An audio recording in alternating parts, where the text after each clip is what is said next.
Here are a few things that your city or town can do to prepare in the event that ice comes.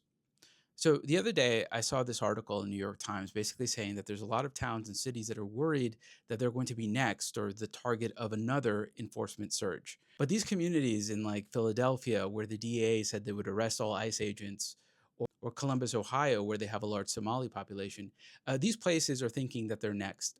And this is based on my experience and for doing this for a while, what your town can do now before they show up. The first thing is you want to establish a working group between the nonprofits in your area and your local leadership and elected officials. Usually, these look like Zoom calls. I've been on a few of them over the years. Sometimes they're very fruitful and we get a lot of information and work done. Sometimes they're honestly they're not that fruitful. Sometimes they could be just like simple reports. But the most important thing of those Zoom calls or working groups is that you guys are communicating.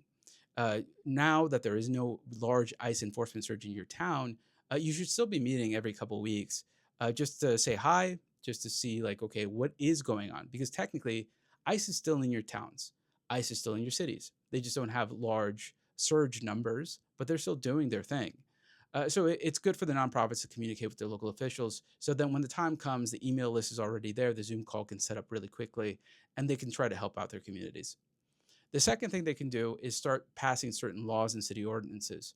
The first one that's pretty common and actually very useful is to outlaw staging operations in public spaces. So every town, city has public parking lots, the parks, and everything. You want to outlaw their staging activities there. It'll make it harder on ICE. They'd have to do staging in their own leased areas. Now, another useful city ordinance that I have never seen passed, but I've actually mentioned before, is a city ordinance that would allow you to film ice under certain circumstances in the middle of the street. So normally you cannot film ice from the middle of the street because you're blocking traffic. You need a city ordinance, and as far as I know, no city or town has this, but I think it's interesting. You need a city ordinance that would allow you to film ice in the middle of the street under certain circumstances. It's like some kind of abuse or crime is going on, in which case you will be protected if you're filming in the middle of the street. Finally, it doesn't hurt to start training your local employees and state employees. As a city, you have power over these employees. Some training is useful, even if high surge numbers aren't there yet. And also, last thing, stay calm. They haven't arrived yet. I don't want anybody to panic and start to, oh, they're coming, they're coming. Do your best to enjoy this time where you're just dealing with normal ice numbers, but be prepared just in case.